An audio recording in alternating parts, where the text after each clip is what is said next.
Donc, étant dans une maison de luxe, la maison Christian Louboutin, l'expérience client a toujours été au cœur de la stratégie, à travers les cérémoniales qu'on peut faire dans les boutiques physiques. Mais par contre, cette expérience luxe est beaucoup moins évidente sur la partie online. Et donc, le plus grand défi, c'est de construire cette vision globale et omnichannel et de montrer aux boutiques comment on peut créer des ponts et montrer que nous ne sommes pas concurrents entre e-commerce et boutiques physiques.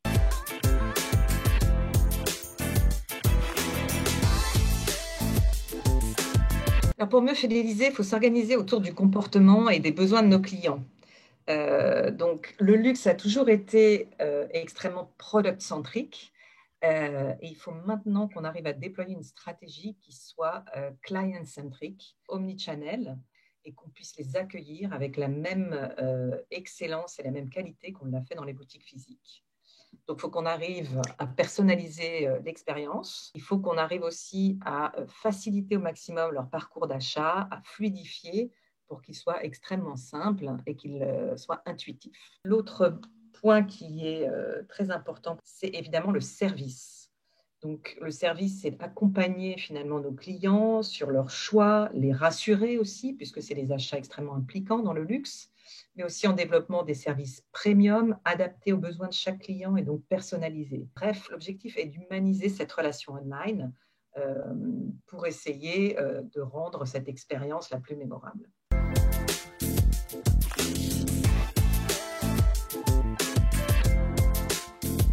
Alors, dans le luxe, l'expérience client va être très importante et la création, comment sont fabriqués les produits, quelle a été l'inspiration de Christian Louboutin lorsqu'il a créé telle et telle collection, sont extrêmement importantes. Donc, toute cette partie storytelling, raconter l'histoire et la vie des produits va vraiment être essentielle à la création de ce désir.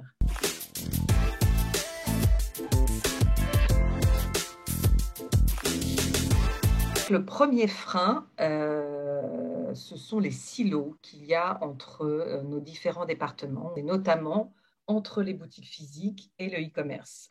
Et ces silos sont d'autant plus bloquants, c'est qu'avec l'accélération du Covid, le comportement de nos clients a changé. Beaucoup de gens qui achetaient en boutique se tournent vraiment sur le online. Donc, la nécessité de casser ces silos devient extrêmement urgente. Donc, l'enjeu, c'est de changer les mentalités, de rassurer les boutiques et de faire des cas pratiques, je dirais, pour montrer que finalement, on a tout à gagner des deux côtés. Et je dirais le deuxième défi, c'est dans l'architecture technique de l'écosystème de l'entreprise.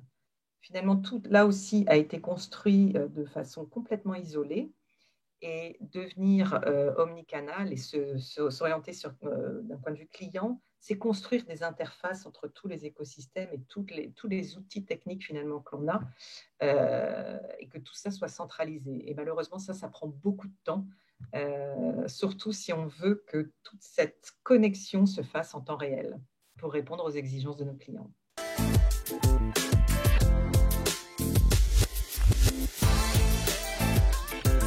L'expérience qui m'a le plus marquée et la plus exemplaire, je vais la trouver aux États-Unis, où la satisfaction est souvent au cœur de la stratégie des entreprises, notamment chez Nordstrom, qui a une vraie expérience fluide et facile et qui est un des acteurs les plus avancés, je trouve, dans la client centricity.